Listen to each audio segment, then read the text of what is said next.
పద్య గురించి చెప్పాలంటే అసలు స్క్రిప్ట్ ఎంత బాగా రాసుకుందంటే చెప్తున్నప్పుడు ఎంత హుక్ అయిపోయానంటే చెప్తున్నప్పుడు ఎంత బాగా రాసుకుంది. సరే బాగా రాసుకుంది, బాగా తీస్తలేదా? ఆ ముందు రోజు ఫోన్ చేస్తుంది, నేను తీస్తానా సార్ అని. నువ్వు బాగా తీస్తా ఏం పర్లేదు. ఎందుకంటే ఎప్పుడో నేను ఆర్య అప్పుడు కథ చెప్పడానికి వెళ్ళినప్పుడు చిరంజీవి గారి కథ చెప్పడానికి వెళ్తే చిరంజీవి గారి కథ ఉన్నారు. కథ విని అరవింద్ గారు ఫోన్ చేశారు చిరంజీవి గారికి. అంటే కాదు అబ్బాయికి ఎక్స్పీరియన్స్ ఏం లేదు, ఎక్కడ అసినట్టుగా చేయలేదు, చేయగలడని అడిగారు అరవింద్ గారు. అక్కడి నుంచి నా ఫోన్ వినిపిస్తుంది.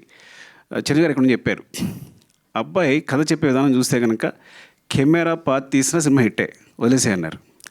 అంటే కథ ఒకళ్ళు చాలా బాగా చెప్తారంటే బాగా తీయగలరని బాగా నమ్మకం ఉంది నాకు. సో నువ్వు బాగా తీయగలవు, కథ చాలా బాగా చెప్తున్నావు అని చెప్పాను.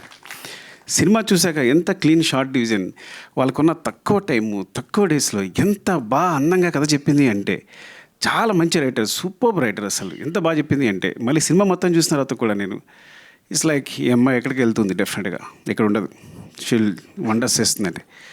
అలాగే నిజంగా బెలారస్ కదా, Belarus festival this great achievement. అంటే టోటల్ ఫిల్మ్ ఆఫ్ ది ఒక బెస్ట్ ఫిల్మ్ రావడం, జ్యూరీ తరఫు నుంచి కూడా బెస్ట్ ఫిల్మ్ రావడం అనేది. అండ్ పొద్దక్క థ్యాంక్స్ ఫర్ దిస్, బికాస్ సుకృతిని క్యాస్ట్ చేసినందుకు చాలా చాలా రుణపడి ఉంటాను. తను ఒక మంచి మెమరీగా మిగిలిపోతుంది సినిమా అనేది. సింధు పద్దు మీ ఇద్దరికి థ్యాంక్స్ చెప్పాలి.